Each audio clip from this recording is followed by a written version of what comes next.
Hey there, folks. Francis Vapes here. And today I have a little peculiar observation about temp control. I think it's every video I'm doing right now is on temp control.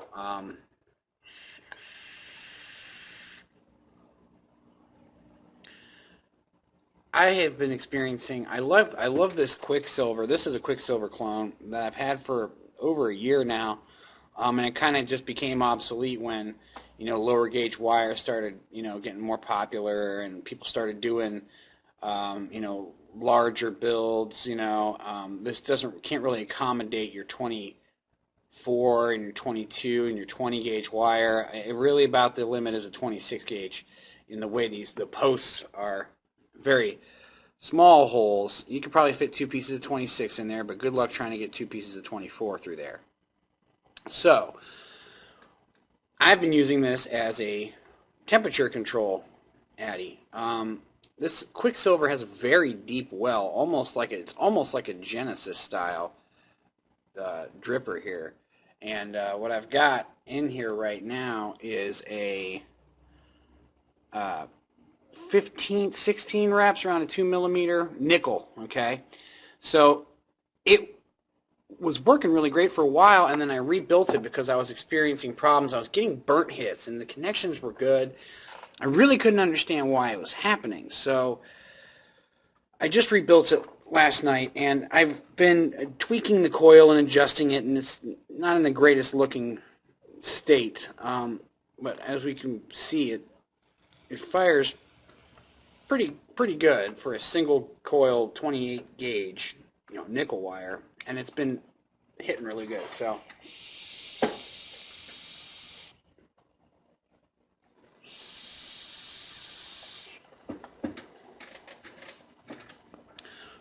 it's one of my favorite addies to do with temp control. The reason is because I can drip all my juice down this one side where I have this hole right here, and I can just fill this little reservoir up, right, and then it'll just wick it from the other side. It's really great. But I was noticing that I was getting dry hits again today, and I'm like, why is this happening? And I saw that it was temp controlling a little bit, and then it wouldn't, right? And I know it's not the device because I've had many different nickel and other addies and tanks with nickel coils in them on this device, and the temperature controls function flawlessly. So I knew that wasn't the issue. What I discovered is that one side of the wick was saturated and the other side of the wick was dry. So it was causing it to not limit the temperature because like half the coil was getting juice, but just the other end of the coil, because the wick wasn't long enough and it wasn't wicking juice out of the other side, it was just burning that one side of the cotton. I was like, what? This is crazy. I've never seen this before. So I learned something new today. If you're going to do something like this, make sure both your wicks are down to where your juice is wicking from, because if it wicks harder on one side than it does the other, you might end up, your device is fooled into thinking the coil is not getting too hot because one side isn't. So the average between the temperatures on one end of the coil and the other end of the coil may still fall within the parameters of the device, what it thinks should be happening, but in reality, your temperature isn't correct because one side of that coil is getting too hot and it's allowing it to have too many watts. So it's burning that dry cotton on one end. It's the craziest thing I've seen yet. And I'm wondering now if that's been a problem for me with other builds too, because the connections are tight. It's not hot spotting. I'm not seeing any red and glowing, but it is getting too hot where there is no juice. And that is what caused the burnt cotton, not a hot spot. There's nothing glowing. But it's dry on one side, and it's not controlling the temperature because the other side is not dry. So I was like, wow, So I kind of just poked the wick down in a little bit more, and I got lots of juice in there. And right now I'm going to try and see if I can vape it dry without it burning.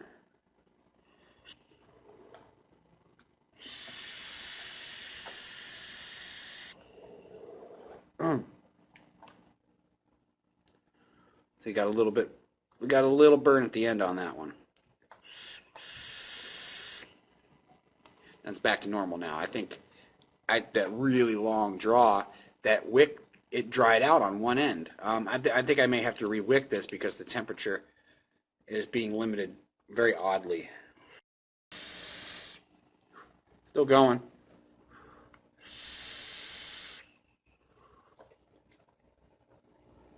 It's looking pretty dry right now.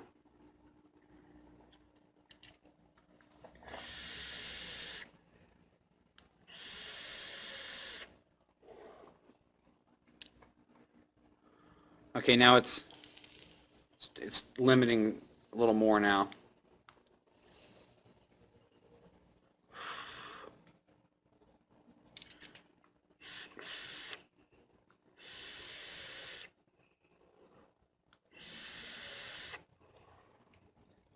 So yeah,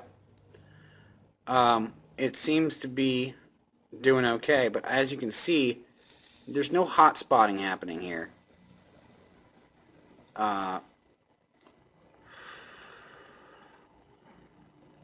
So the connections are good. I'm wondering if maybe this resistance is just a little bit off too. It's 0.23, but I think when I built it last night it was like 0.21. So that might have a little bit of factor too, but it's limiting the temperature. I just don't think it's limiting quite right. Yeah, I'm getting burnt cotton there. So, but what I did notice was when there was juice on one side, it was still burning the other side, regardless of this being this dry now. And when I had the resistance properly set, you know, I believe it was 2.21, and so like I tried to cool it down, but for the sake of the video, I just kind of rushed it. So let me try and see if I can get this cooled down a little bit more. Okay, so the other factor about this device is if you're using a temp control device and it has an adjustable pin, this is the only device I have that does, but a lot of times what can happen is the pin just kind of works itself down a little bit. It's reverse threaded, but it still moves down over time. When you take an addy off, it kind of pulls it that way, which actually the loosening of the addy I think actually lowers the pin. So I have this pretty gapped out right now because the pin's up really high. I just want to make sure I got a nice connection on here. 0.21. I did a video on the sub-tank coils, I think it was last week or the week before, and I was showing the gap, and I think maybe I didn't explain that the reason that the gap ensures my tight connection, because some people might think, oh, there's a gap, it's not a tight connection. Well, it's a very tight connection because the addy's not sitting flush onto the device, the pin is stopping it, so it's very tight. So I'm a 0.21 here. So let's try it again. There's like no juice in here. Joyce. Okay, yeah.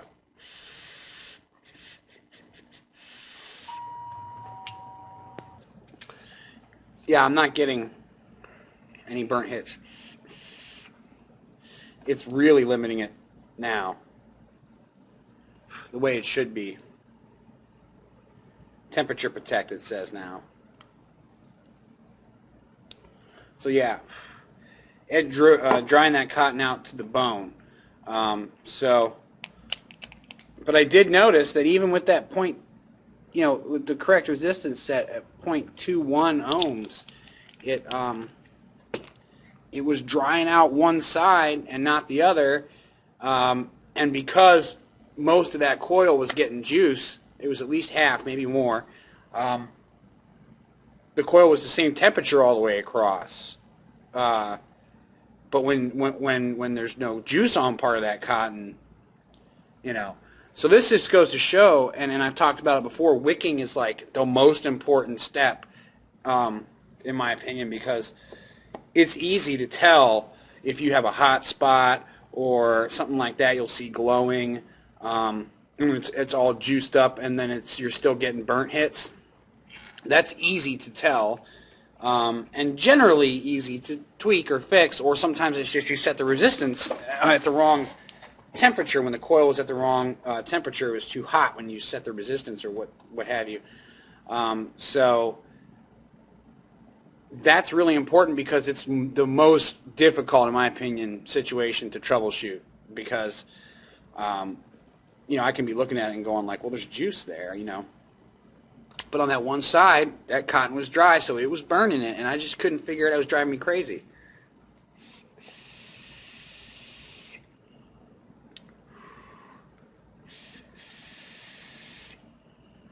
It's doing it again. I'm set with the proper resistance. It's just not wicking fast enough on both sides.